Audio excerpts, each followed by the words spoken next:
Good day and welcome back to another Dbz Dokkan Metal video. In this video we're going to be taking a look at the Ultimate Clash.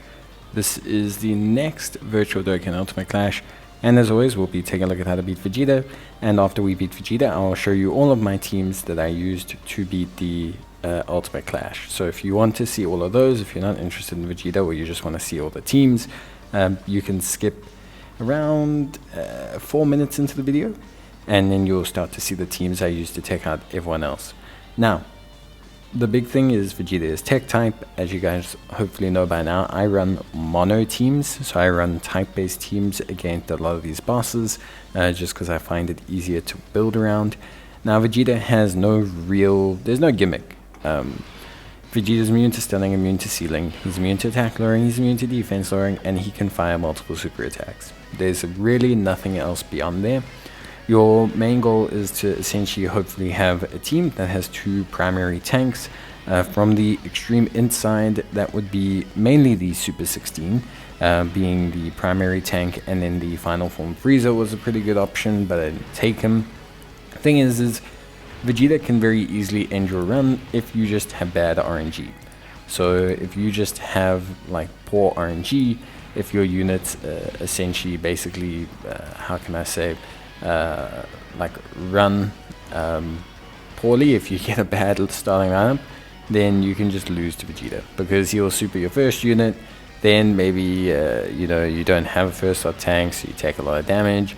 Then you do have units that have decent defense, but then they get supered, and now you're so low on health that basically, yeah, it's done. So it can be very frustrating to take on Vegeta. I will admit, I don't necessarily love the design of having bosses where you don't do anything. Like, I don't really love the idea of not having, for example, the ability to stun or seal or something like that. Some kind of gimmick makes it a lot more interesting. And when it's like this, it's basically like fighting a kind of mini, just hard content boss, and it's just not that interesting to me. Of course, there are some cheat codes. So if you have Tech Caulifla, she's a fantastic option to use here. She will automatically evade all of his attacks, which are very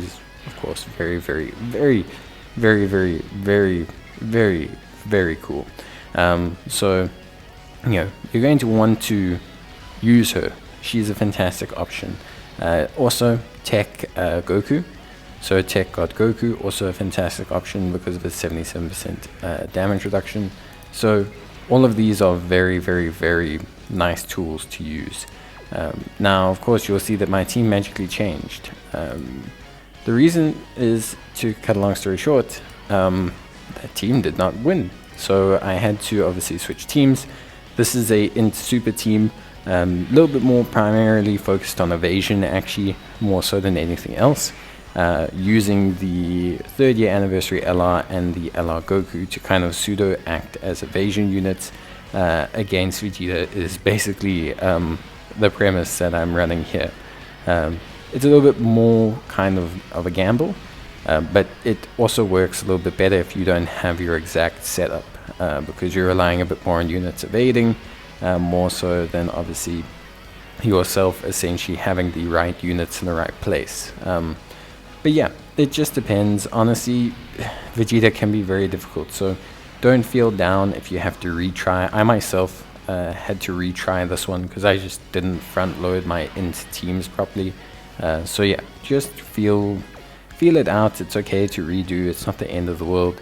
Vegeta is tough though, so really beef up those teams. Make sure you've got the best units that you can involved, especially on the inside. It felt like there weren't a lot of super viable free-to-play options, if I'm being honest.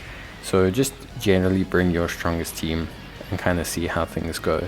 Because yeah, the free-to-play options did not feel holistically like crazy. They didn't feel insane.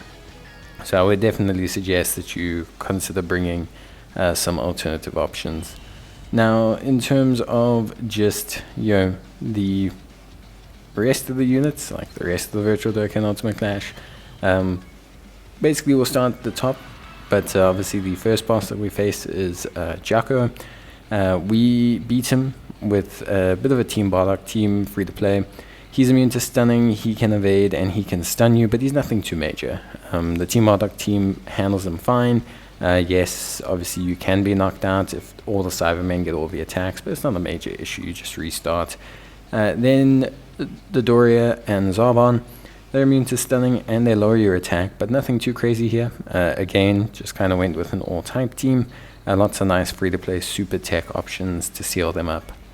The next round are all the same, so immune to stunning, immune to attack lowering, defense lowering, and they lower your attack with their super attack.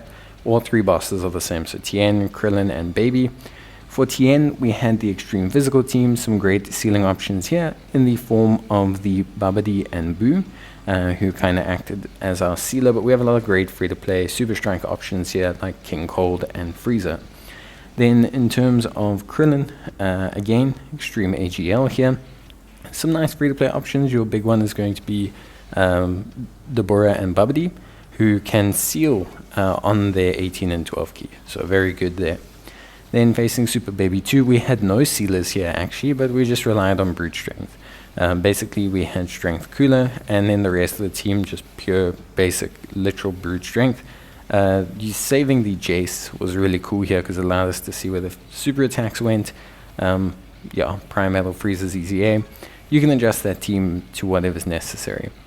Now we get to round 3, that's where the bosses get interesting. So Goku's immune to stunning, he can evade and he can stun you.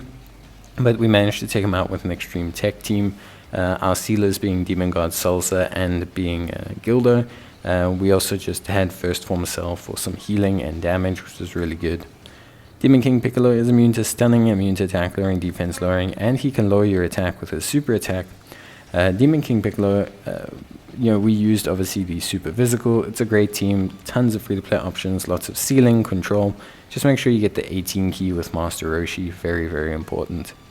Then we have Piccolo, the strength Piccolo, used a super AGL team here. He's immune to stunning, he can evade your attacks, and he restores his HP. You're going to need some damage here because he does heal a little bit, and it can take a while. If you don't have damage, you might run out of charges. So bring a damage dealer. You don't need to have two, like I have both SS4 Goku and Super Saiyan Goku. You can just have one, but Super Saiyan Goku was a backup seal, but we also had Paikuhan and Margarita. And then we had Cell. Cell just heals and hits hard, but Cell is weak to stunning and sealing. Ideally, you want to stun because that will prevent his heal. Lots of great options again. And then there's the teams for Vegeta. So pretty straightforward affair. Tough, but always, still good rewards. Hopefully you guys can obviously replicate. If you need any more help, give me a shout in the comments down below. And yeah, of course, tons of great rewards. So definitely claim them. That's it from me. See you next time. Bye.